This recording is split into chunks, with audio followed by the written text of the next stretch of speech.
इंद्रिय और मन को अपने अधीन कर लेता है। इस संसार में कौन सुखी है? खूब धन कमा लिया, खूब आपके पास जन समुदाय है, आप जो चाहते हैं वो भोगते हैं। ये सुख नहीं है, ये भ्रम है। तुम्हारे समय को माया भ्रम में फंसाकर नष्ट कर रही है। अभी समझ में नहीं आ रहा, समझ जाओगे।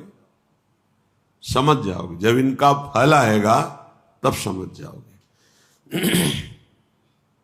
श्रीपाद कह रहे हैं अभी समझ जाओ, तो आगे जो विपत्ति आने वाली है, दुख आने वाला है, वो आपको नहीं मिलेगा। अलमल मति घोरानर्थ कारिंद्रियाणाम अतिशय परितोषैर दुष्करैर दुस्तरैश्च। अब इस दुष्ट इंद्रियों को, मन को बड़े कठिन कठिन उपायों से जो तुम भोग दे रहे थे, अब बंद कर दो, नहीं तो पछतई है अवसर बीते। मन पछतई है अवसर। अभी समय है भाई, फिर समय नहीं रहेगा तुम्हारे पास। पश्चाताप ही पश्चाताप हाथ लगेगा। ये बहुत धैर्य पूर्वक समझ करके आप खुद देखना क्या मिला है।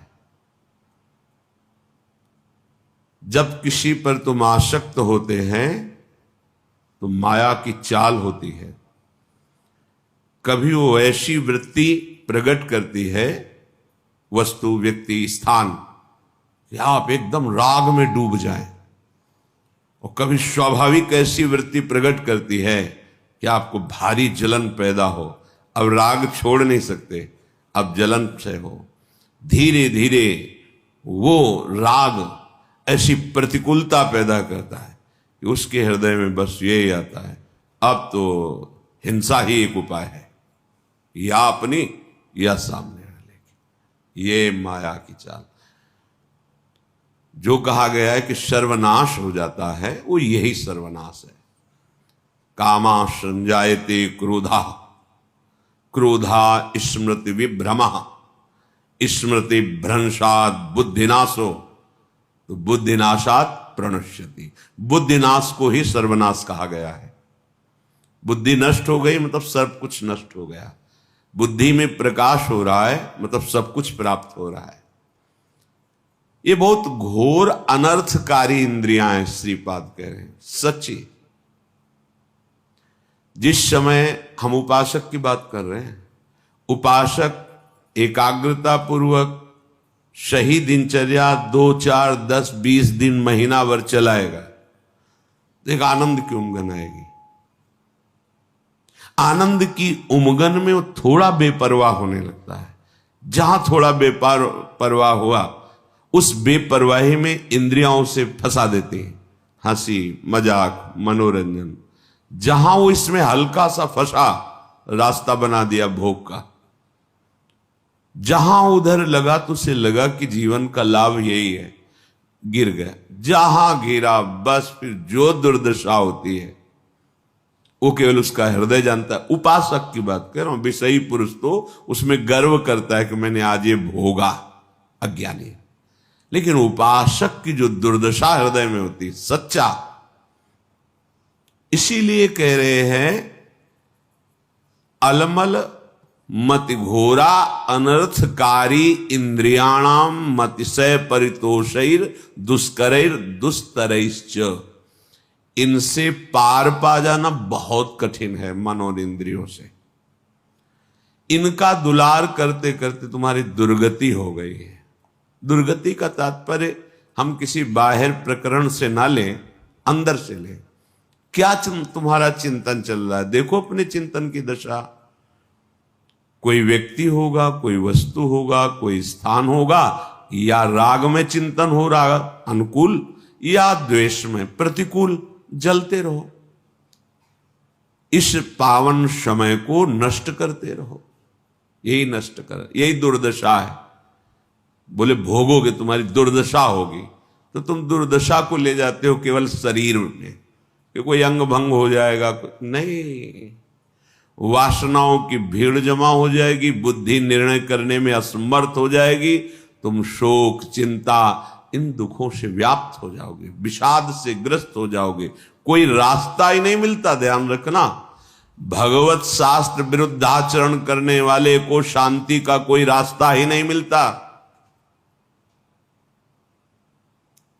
ये विषय बड़े बड़े ज्ञानियों के भी चित्त का अपहरण कर लेते हैं, बोधवानों का नहीं। बोध शब्द अलग है, ज्ञानी शब्द अलग है। जो ज्ञान हुआ उसका परिणाम है इंद्रियों पर विजय।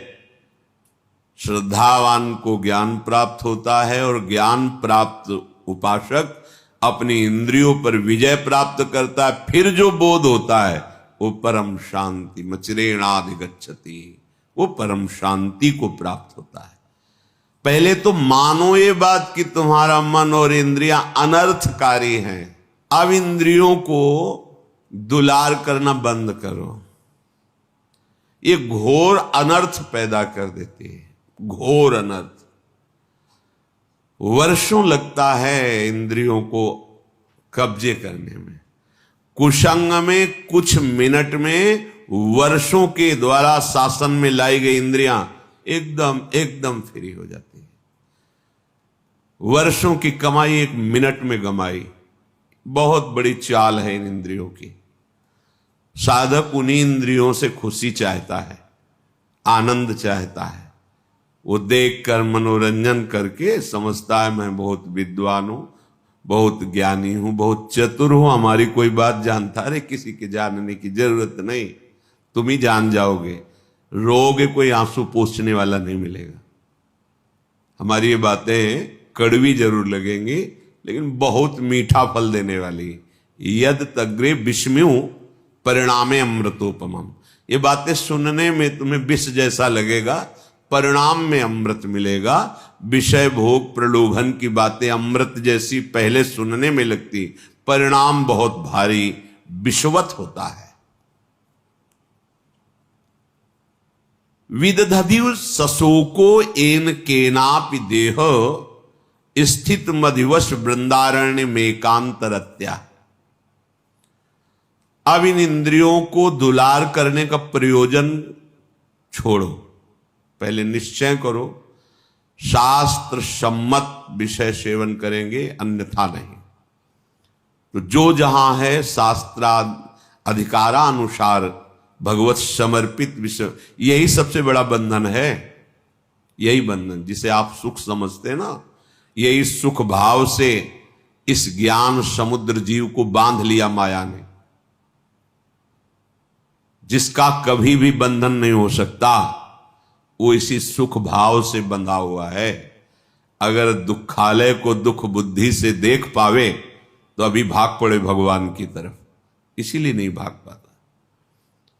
बुद्धि है, प्रयोग उसका नहीं। अब जैसे भजन नहीं है तो प्रश्न आया कि आप कहते मनुष्य योनि बड़ी दुर्लभ और बड़ा, अब तो बहुत जनसंख्या बढ़ रही, तो कहां से आ रही? तो आप जगह एक बीता देखो खोद करके, इतनी दीमक है, इतने जीव हैं कि एक जिला में जितने मनुष्य हैं उतनी हाथ दो हाथ में दीमक निकल आएगी। अब वो जब आदमी बनेंगे तब तुम्हें ज्ञान है, अनंत ब्रह्मांड है, कौन से जीव की कहां गति कैसे भेजी जा रही। कलयुग को महर्षियों ने प्रणाम किया है, ब्रह्म ऋषियों ने प्रणाम किया है। जितना लाभ आप कलयुग में वृंदावन का ले रहे हैं अन्य युगों में नहीं ले पाए। जितनी जल्दी भगवत प्राप्ति कलयुग में होती अन्य युगों में नहीं होती। 10-10 हजार वर्ष तपस्या करके जो फल प्राप्त अन्य युगों में करते थे, दाहिने पैर के अंगूठे के बल खड़े होकर दोनों हाथ उठाकर आकाश दृष्टि करके मंत्र जप कर रहे हैं, जल में खड़े होके 24 घंटे नाम कीर्तन में वो फल प्राप्त हो जाएगा। जो 10,000 वर्ष तपस्या, कलयुग बहुत प्रणाम करने योग्य है। पर आप भगवद विमुख हो जाओगे तो भ्रष्ट कर देगा, नष्ट कर देगा। तो क्या और युगों में ऐसे आचरण वाले व्यक्ति नहीं थे क्या? कम थे। ऐसे ही भगवद आचरण वाले क्या कलयुग में नहीं है क्या? कम है। बहुतायत है अधर्माचरण करने की प्रवृत्ति, बहुतायत है इसकी। अब आपको अंदर से सोचना है कि मेरा प्रयोजन इंद्रियों का दुलार करना नहीं है, अभी ठीक होने लगेगा, पर ये सोचना आचरण में उतारना होना चाहिए। नहीं सोचते तो बोलते रहते हैं वैसा नहीं करेंगे, पर वो कसम और नियम 1 मिनट लगता है तोड़ने में, इसके बाद फिर रो बैठ के क्या हो गया, ऐसा मैंने क्यों किया, फिर भी ठीक नहीं होगा, फिर 2 4 6 दिन फिर वहीं पहुंच जाओगे, फिर निराश हो जाओगे, अब तो हम चलने लायक ही नहीं भगवत मार्ग में। इसलिए प्रार्थना है, अलमल मति घोरानर्थ कारेन्द्रियाण मतिशय परितोषैर दुष्करैर दुस्तरैश्च। अब इंद्रियों के परितोष वाली बातें छोड़ो, अब इंद्रियों का पोषण मत करो। जो धर्म विरुद्ध भोग चाहती, जलना ही पड़ेगा, जलना, जलन शब्द याद कर लो। ये जलन तभी होती है जैसे कोई भी साधक विचलित है, मेरा मन नहीं लग रहा, मुझे बहुत परेशानी हो रही, ऐसा वैसा, गलत कर रहे हो, जांच लो, जांच लो, गलत चिंतन है, गलत आचरण है, नहीं तो अभी प्रारंभ में ही मस्ती प्रारंभ हो जाएगी। वो एक अध्यात्म की जो जलन पाप नष्ट करने वाली, वो मन बुद्धि चित्त इनको शीतलता प्रदान करती है। ये जागतिक जो जलन है, ये आपका आचरण गलत है कहीं, नहीं तो उसी मार्ग में चले हुए पथिक है। वो एक आध्यात्मिक जलन होती है, कैसे विकार दूर हो, ऐसा वो विक्षिप्त नहीं होता, प्रवीण होता चला जाता है। कैसे का उसको उत्तर मिलेगा, क्योंकि सही मार्ग में चल रहा है। जब आप गलत कर रहे हो, गलत संग कर रहे हो, गलत आचरण कर रहे हो, शास्त्र विरुद्ध वार्ता कर रहे हो, शास्त्र विरुद्ध चिंतन कर रहे हो, तब तुम्हें वो विक्षेप प्राप्त होगा, जिसके लिए तुम पागलपन प्रकट करते हो कि अब मुझसे सहा नहीं जा रहा, रहा नहीं जा रहा, क्योंकि आग बढ़ा दी तुमने, उसको फूस दे दिया, घास फूस जमा कर दी, अब ज्वाला बढ़ रही है, तुम्हारी गलती। जब हम गुरुजनों की शरण में हैं, प्रभु की शरण में, तो मुझे कल्याण की भी परवाह नहीं, तो चिंता किस बात की। मेरा मन, मेरा तन, मेरे प्राण आराध्य देव गुरुदेव को समर्पित है, देख लेंगे वो, संभाल लेंगे वो, बेपरवाह होकर राधा राधा राधा। कहां समझ में आ रहा है? नहीं, इंद्रिय और मन की बात समझ में आ रही, क्योंकि वो बहुत मुझे सुख देते हैं। स्पष्ट समझ लीजिए, गुरुजनों की बात और शास्त्र की बात इसलिए समझ में नहीं आती, ये पराये हैं, लेकिन इंद्रियां और मन ये मेरे नहीं, मैं ही हूं, ऐसा अनुभव, ये माया का खेल, इनके द्वारा सिखाई बात सच्ची बात है, इनके द्वारा परोसा गया भ्रमात्मक भोग, ये सुख देने वाले, ये गुरुजन शास्त्र, ये अंदर की, ये मत घोरा अनर्थकारी, ये घोर अनर्थकारी बुद्धि है अंदर की। अब इसे सुधारिए, श्रीपाद कहे क्या करे, बोले विदधा दिवस ससोको एन केनापि देह, एन केन प्रकारेण, जैसे धर्म की कमाई से तुम्हारा शरीर निर्वाह हो वैसे चलो। गृहस्थ हो, विरक्त हो, आकाश वृत्ति, भिक्षावृत्ति, मधुकरी वृत्ति आदि, जैसे उससे निर्वाह करो। किसी भी का अन्य का आश्रय न लो, तो तुम कभी शोकातुर नहीं होगे विषयों के लिए। एक एक शब्द पकड़ने लायक है। अगर आप धर्म पूर्वक चलते हैं, धर्म की कमाई से नमक रोटी खाते हैं, आप चैन में रहेंगे, मस्त रहेंगे, क्योंकि भगवत मार्ग के पथिक है। गृहस्थ होते हुए आप अधर्म की कमाई कर रहे हैं, करोड़ों रुपए जमा हैं, भगवत विमुख हो, तुम्हें चैन नहीं मिल सकती, जिसे शांति कहते हैं, जिसे विश्राम कहते हैं, जिसे आनंद कहते हैं, स्वप्न में अनुभव नहीं हो सकता। करके देख लो, जल रहे, खूब करके देख लो, जलते ही रहोगे। ये पद, ये शरीर, ये भोग, ये वाहवाही, ये स्वाप्निक है, चंद मिनट की है। तुम्हारी वाहवाही क्या, जहां बड़े बड़े ताज उतार के रखते थे वो भी नहीं रहे। बहुत सावधान। ये अहंकार, ये इंद्रियों का दुलार, ये मन का दुलार तुम्हारा अनर्थ है, अनर्थ। समझ में नहीं आ रहा, समझ जाओ, निकल जाओ। तुम ही फंसे हो, सुख की बुद्धि ने तुम्हें फंसाया है, और इसका नाम दुखालय है, सुख नहीं है, नहीं है सुख। तुम्हारी बुद्धि अनर्थकारी तुम्हें धोखा दे रही है। अभी कैसे समझ, बहुत अल्प बुद्धि है, तर्क करते हैं, तर्क करते हैं। अब तर्क तो उस बुद्धि में जो पवित्र है, तो पवित्र तर्क आवे। अब बहुत अज्ञान से घिरी हुई बुद्धि क्या इन शास्त्रों को समझेगी?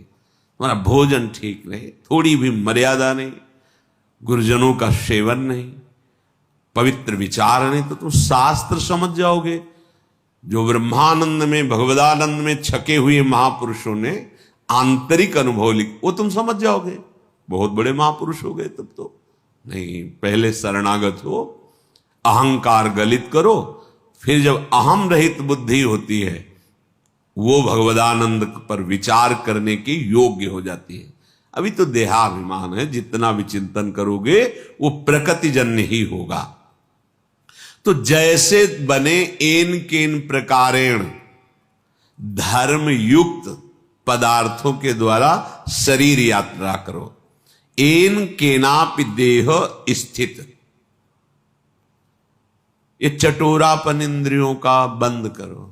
बहुत खा पी लिया है, बहुत सब ये जो गंदे गंदे पदार्थ दूसरों के शरीरों का हनन करके खाने की बातें, कैसे निकृष्ट बुद्धि हो गई। उल्टी नहीं आती तुम्हें, बमन नहीं होता तुम्हें बात सोच के? पर बुद्धि है, देखो अनर्थकारी बुद्धि है। अरे बहुत बलिष्ठ कर देता है, खाओ बस विजय प्राप्त कर लोगे। किस पर, किस पर विजय? इंद्रियों के गुलाम होते जा रहे हो, मन के गुलाम होते जा रहे हो, विषयों की अधीनता बढ़ रही है। तुम स्वतंत्र कहां हो रहे हो, तुम विजयी कहां हो रहे हो? तुम तो हारते चले जा रहे हो। भला कहीं अपवित्र पदार्थ पाकर तुम्हारी बुद्धि प्रवीण होगी, ठीक से निर्णय कर पाएगी? मान जाओ हमारी बात, यही माया की चाल है। सावधान, ये अनर्थकारी बुद्धि तुम्हें नष्ट कर देगी। तुम श्रीधाम वृंदावन का आश्रय लो, सत्संग सुनो, प्रिया प्रीतम के चरणारविंद की दृढ़ता हृदय में आ जाए तो सब विकारों के जीतने की सामर्थ्य आ जाती है। अच्छा ही नहीं लगता, सही मानो। देखा है, कभी कभी हम कहते हैं कि भगवान के चरित्र से भी बढ़कर भक्तों के चरित्र में हमें विशेष आनंद और विशेष अनुभूतियां मिलती हैं। क्यों? क्योंकि जब भगवान के लिए कोई आश्चर्यमयी बात आती है तो ये हमारे हृदय में बैठा ना कि कर तुम अकर तुम अन्यथा कर तुम, सर्व समर्थ भगवान है, कोई आश्चर्य नहीं होता क्योंकि वो भगवान है। लेकिन तब आश्चर्य होता है जब वो प्रकृति की धरा में और फिर वो भगवत धरा की ऊंचाई में, तब आश्चर्य होता है कि हाँ ये बात आश्चर्य वाली है। मायाकृत प्रपंचों में फंसा हुआ, फिर मायातीत इतनी ऊंचाई, वो बात समझ में आती। कैसे चला, कैसे माया को त्यागा, कैसे भगवदानंद में मगन। मेरे प्रभु का कोई भी कृत्य आश्चर्य में थोड़ी है, वो तो सर्वाश्चर्य में स्वयं है सरकार। कर तुम अकर तुम अन्यथा कर तुम, अन्यथा कर तुम, जो हो ही नहीं सकता वो भी कर दे। जैसे आप केवल कान से ही सुन सकते हैं, प्रभु किसी भी रोमकूप से देख सकते हैं और वहां से सुन सकते हैं, कहीं से भी आहार ग्रहण कर सकते हैं। कर तुम अकर तुम अन्यथा कर तुम, वो सर्वतो मुख वाले सर्वतो नेत्र वाले हैं। बिल्कुल महर्षियों ने गाया, फिर भी कह दिया कि सामर्थ्य नहीं कि आपकी उन प्रभु की महिमा में कोई आश्चर्य की बात है। श्रीपाद कह रहे हैं, लुठन रासस्थल्याम निरवधि पठन कृष्ण चरितम।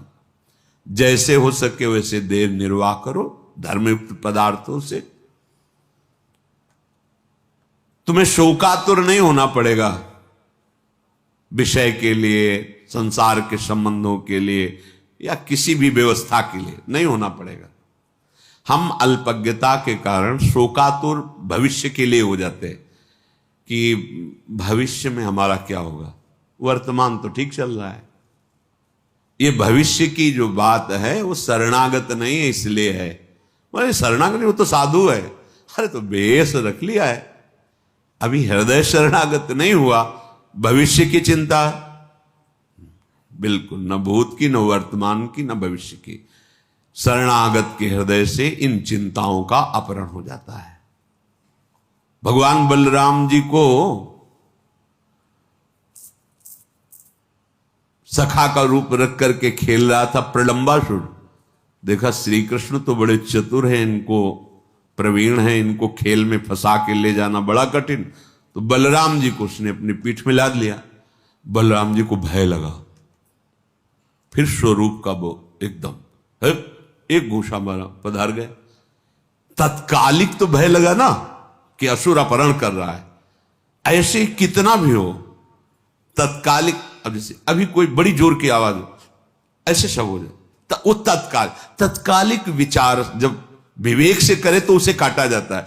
हमारा जीवन तो प्रभु के लिए है, जैसे भी जोई जोई प्यारो करे सोई मोहि भावे। क्या वो भविष्य का चिंतन सही था? बिल्कुल गलत, बिल्कुल अस्तित्वहीन। ऐसे ही जब हम अपने आराध्य से देव से अलग होकर शरीर को सोचते तो भूत की चिंता, वर्तमान की चिंता, भविष्य की चिंता, मैंने ऐसा किया उसे भोगना पड़ेगा, ऐसा ना करते तो ऐसा, भूत की चिंता, वर्तमान की चिंता, भविष्य की, ये तीनों चिंताओं का अपहरण हो जाता है शरणागति से। ये हम विश्वास के लिए कह रहे हैं, हमें आगे के विषय में नहीं सोचना। हमारा आज, हमारा कल सब मंगल होगा, क्योंकि हम मंगल भवन प्रभु की शरण में हैं। तुम्हें शोक प्राप्त नहीं होगा, ये बहुत मतलब विश्वास की बात। जैसे वृद्ध शरीर, आप वृंदावन वास कर रहे हैं, आपको लग रहा है कि अब घर जाना पड़ेगा, कोई हमारी सेवा, जाना पड़ेगा। घर है आपके, घर ना है, घर वाले, जाना पड़ेगा। और जिनके है ही नहीं, घर वाले ही प्रिया प्रीतम, वृंदावनी घर है, जाए तो कहां, जाऊं कहां तजी चरण तुम्हारे, कोई ठौर ही नहीं। तो हमने ऐसे देखा है, ऐसे एक भी शिष्य नहीं जीवन में बनाया था, एक भी रुपया नहीं था, परम किंचन संत, तो अपने कई लोग सेवा में प्रेरित किए गए भगवत प्रेरणा से। तो इस समय उनका स्नान होता, जानते हो कैसे स्नान होता था? जैसे माँ बच्चे को गोद में लेती, एक साधु गोद में लेके बैठता था और एक अनुकूल जल के द्वारा स्नान करा, तो दूसरे के हृदय में जल्दी तुम हटो, हम सेवा, वो शरीर पोछा, तीसरा लंगोटी लिए खड़ा है, लंगोटी पहनाया, सजा के बैठा दिया, तिलक लगा के 1 बजे तक माला जप रहे। ऐसे हाथ में सौंच, ऐसे कौन करवा रहा है? वो जिनका कोई आश्रय नहीं प्रभु के सिवा, उनकी बात कह रहा हूं। ऐसे अगर आपका भरोसा है ना, परिवार है, घर है, जहां है वहां जाना पड़े। जब है ही नहीं तो फिर जो हैं वो विविध रूप धारण करके सेवा करते। इसलिए विश्वास को कभी मत डालो, विश्वास को मत हिलने दो। हमारा भविष्य में क्या होगा, अगर ये चिंता है तो अभी शरणागत तुम नहीं हो। उपासक की बात कहने की जरूरत नहीं रहेगी। अगर सही निष्ठा है तो हृदय में ही वो स्फुरित ही नहीं होने देगा जिसके तुम आश्रित हो। जानते हो यहां विकार कैसे भेजे जाते हैं? तुम्हारी विवेक बुद्धि की परीक्षा और बल निरीक्षण करने के लिए ऐसे तुम्हें छोड़ दिया गया, और बिल्कुल तैनात खड़ा है वो, कहीं भी तुम्हारे ऊपर अटैक नहीं हो सकता। पर तुम कैसे बचाव कर सकते हो, कैसे निकल सकते हो? अगर प्रवीणता है तो ठीक, अगर रो दिए तो वो दृश्य नहीं रहेगा भय वाला। जब वो उपस्थित है तब, और अनुपस्थिति में तो आएगा ही नहीं। तुम सोचते क्या हो? जो आराध्य देव है, जो गुरु तत्व है, वो वहीं बैठा रहेगा जहां से स्फुरित होता है, वहीं दबा देगा। प्रश्न की